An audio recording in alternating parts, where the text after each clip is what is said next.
Hello everyone, my name is Lowko and welcome to some more StarCraft 2 Legacy of the Void. Today I want to be showing you a game that I played recently. This is going to be one of the most intense, one of the most nail-biting Zerg vs Zergs that I have played in quite a little while. Besides the early game base building, where we're both just sort of gonna get, expansions and gas geysers and spawning pools and all that shenanigans, it is literally just non-stop Zergling Baneling aggression for the remainder of the game. Now, obviously, this is pretty common for a lot of the ZVZs out there. I mean, in a lot of cases, you're just simply going to be doing a lot of ling-bling aggression. But in this particular match, we turn out to be pretty evenly skilled as far as the Zergling Baneling micro goes, and for that very reason, the game lasts significantly longer than the normal ling-bling fights go, right? Normally, you get like one massive Baneling hit off, or your opponent manages to kill a lot of your stuff, and you randomly just end up dying. Now, I gotta be honest, I feel very comfortable right now in my Zerg vs Zerg ling-bling micro. I mean, whenever you watch me play on the live stream in particular, whenever I play on my accounts, I seem to just get significantly more Zerg vs Zerg. I mean, I play quite a little bit of Zerg, obviously, and for some reason, over like a sample group of say like 500 games in the recent seasons, I just get like 50% Zerg vs Zerg and maybe 25% ZVT and ZVP. Now obviously, generally speaking, the matches don't last nearly as long as the games of ZVT and ZVP, just because, well, like I said, one tiny mistake can cost you the game. But sometimes you get these crazy matches, but because I've been playing it so much, I feel pretty seasoned in it and I feel pretty good as far as the Zergling Baneling micro goes. Now anyways, in this video I want to be showcasing you this game and show you some of the moves that I'm trying to, execute here to get into the game and to try and take an advantage. But I also want to try and talk about the easier moves, I guess, that you can make in order to make the Ling Baneling micro a little bit better and to, aid you in obtaining victory. Now, one thing to note, and that is something that I see a lot of people ask, is like, how do you improve in the Zergling Baneling micro? And I hate to break it to you, but there's no simple way other than just simply practicing your ass off. I mean, I can give you a couple of tips, I can give you a few pointers, I can tell you a couple of ways you can make the micro slightly easier. But in a very long story short, you just simply have to practice your ass off, because if you play 100 games of the same type of strategy every single time and you go up against your opponent who's going for the same one as well, it is literally just the player with the better micro who ends up obtaining the victory, right? And I mean, it's very easy. It's one of those matchups that is very easy to turn around in as well, right? Like if you're both going for a similar build, as is the case right now, it definitely is pretty straightforward to see who is going to be the better player. Anyhow, I scouted here early on that my opponent had his Zergling speed started before me. I got a little bit worried about that because he did pause the game at the very beginning of it, so I wasn't entirely sure if he tuned into the live stream to see, to check out what was going on. But I saw the drone leave his natural towards the third base, and I know for a fact right now that it's gonna be something at least economically somewhat more greedy, right? Now, as you may have noticed, he was scouting about here just now, right? He was trying to check out what my buildings were. And the one building that I tried hiding from him in particular, I mean, I really don't care too much about him seeing the Baneling nest, but that is going to be the Evolution Chamber. The Evolution Chamber, I've been advising this for a very long time. The Evolution Chamber is a building, obviously, where you can make upgrades. And in Zerg vs Zerg, the melee upgrade as well as the armor upgrade are extremely good. Now, I am moving across the map here. I did scout out that indeed he did get the third base started. And while my Zergling speed also finishes up at the exact same time, my opponent is starting to pile on the aggression. So if you keep on paying attention to the minimap, that is one of the most important parts of the ZVZ matchup. If you keep on paying attention to the minimap, you can see constant movement of units that can only be Zerglings. There's a ton of stuff moving across the map, and I know my opponent is putting all of his eggs in one basket, and he wants to go up against me in the Zergling versus Zergling fights. And I'm okay with that. Generally speaking, I prefer being on the offensive, but obviously if you're on the defensive, you can bring your queens into the equation as well, so oftentimes you can quite easily come out ahead. Now, if you have a look at the income tab right now, as you can see, it is pretty damn similar. I got one more worker than my opponent, but all in all, it's pretty, it's pretty even. Now, as far as the supply counts goes, it is pretty obvious, though, that he has been trading a little bit better than me. Obviously, already at this point in the game, he's going to be 8 supply ahead, but you gotta keep in mind, in Zerg vs Zerg, the defender's advantage is also very big, as the defender's advantage basically just simply means that my units spawn closer to, to home. My units will simply just join the fight a little bit faster than his. Now, here's what I'm trying to do. I'm trying to push him back, and I'm trying to pick off whatever Baneling I can find. Now, keep in mind, I'm getting my +1 melee upgrade, right? That is a 100 mineral and 100 gas investment, and it comes into play significantly early on into the match.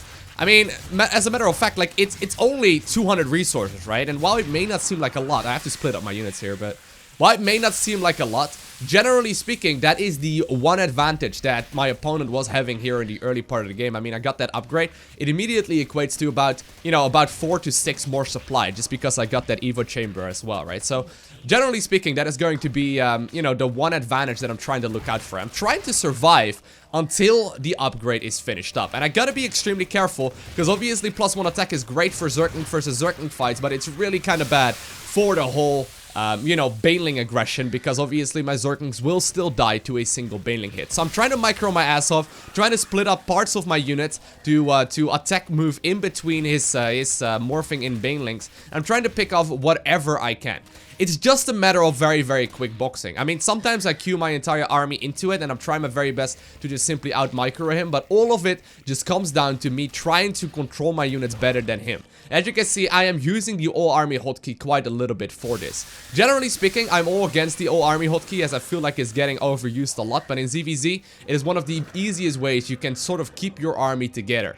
I'm trying my very hardest right now to get a solid Baneling connection without really losing any kind of significance myself. So I'm microing once again reasonably well there, make some minor slip-ups, and once again my opponent gets the economy lead. Now the reason why I was pushing so aggressively is the fact that I do have that +1 attack down, and I know I got the defender's advantage, so my stuff is just gonna get here faster.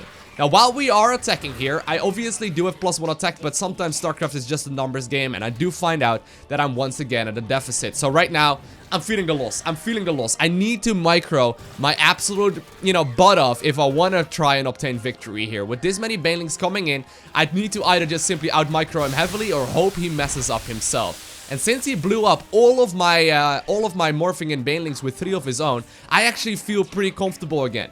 He decides to put all of his eggs in one basket, try and go in here with the Zerglings. And while this isn't looking all too amazing for me, once we start engaging here with Lings versus Lings, we're gonna be A-okay. Obviously, I need to keep on dodging all of these Banelings, trying my very best to do that, losing a couple of workers in the process. But once again, he is aware right now of my +1 attack. He is aware of the fact that I do have an upgrade, and he does not.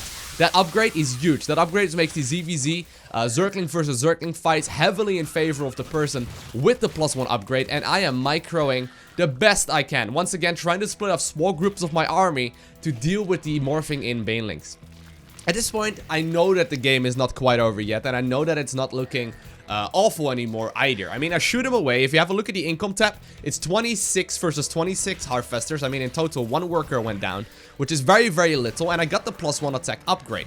Now, I'm trying to decide at this point in the game whether or not I should go ahead and also get the +1 armor. +1 armor is extremely good, but once again, that's a 150 mineral and gas investment, which could equate to about 6 to 8 or so supply worth of you know, Banelings. Or of units in general, actually. Now, obviously, we gotta be very careful once more about the micro. One small tip, I guess, I can give you if you want to keep your Banelings alive whenever you're microing these kind of battles, is to just simply micro the Banelings constantly. Like, as long as they keep moving, they're not gonna detonate. Now, right now, I'm trying to shoo away his army, and this is where things get a little more messy. I'm trying to push the micro limits, I guess, one step further. Because I know I'm reinforcing right now with the army as well. I want to try and go for multi-pronged aggression.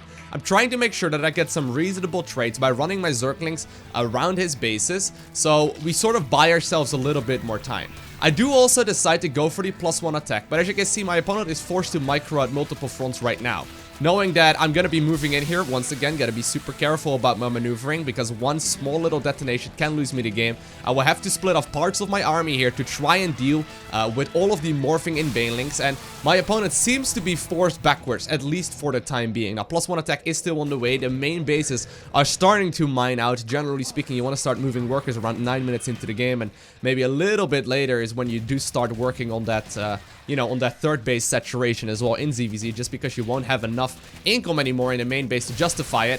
Once again, my opponent microing extremely well right there as well, loses a bunch of stuff, but you can see though, the +1 attack Zerglings are extremely good at picking off buildings as well. They just do significantly more damage, and I do indeed pick off that third base after realizing that his main base must be starting to mine out very, very shortly as well. However, I did commit there. I did commit there quite a little bit, And while the supply counts are currently in my favor, it is going to be a tough one to really close this out here for the moment. I need to basically bank on the fact that his economy loss is going to be significant and that I don't mess up my micro anytime later into the game. Now, he's doing the same thing as I was. He's trying his very best to pick off these individual Banes. I do get one very nice connection there because he was committing with quite a couple of Zerglings to try and kill off the one morphing in Bane. But here is where I make a slight mistake and I lose a bunch of my stuff. Now, once again, I know that he can only have morphed in these Banelings seconds ago, so I'm gonna split off the reinforcing links here instead, try my very best to get a good trade-off. Obviously, Banelings can absolutely murder everything, and they simply do end up morphing in. Now, once again, I gotta dodge them, but at this point, I do have +1/+1 on my Zerglings, and my opponent realizes this fact, and he knows these Zerglings are gonna absolutely dominate his, and we end up picking up the victory. So, pretty wild game of Zerg versus Zerg, I'm not gonna lie. Like, these normally are ended at like 6 minutes, right? But this one went on for like nearly 11. And it's literally just non-stop Zergling Baneling aggression.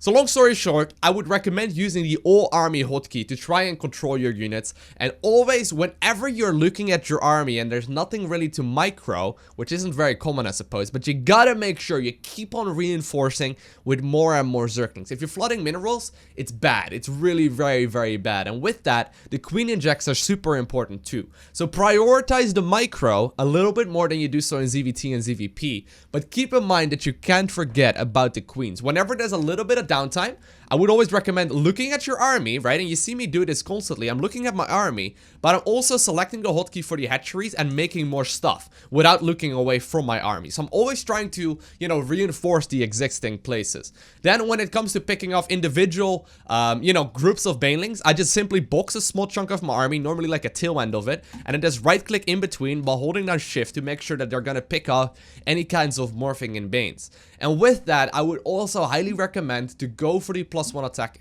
as well as the +1 armor. I would not recommend going for the double evo. It seems a little bit too greedy because if I would have done that in this game, I definitely would have lost earlier on. But it really does make the Zerg vs Zerg matchup a whole lot easier, at the very least as far as the micro goes. I hope you guys enjoyed watching this wild Zerg vs Zerg game. If you haven't already, hit that like button. If you want to see more content like this, hit that subscribe button.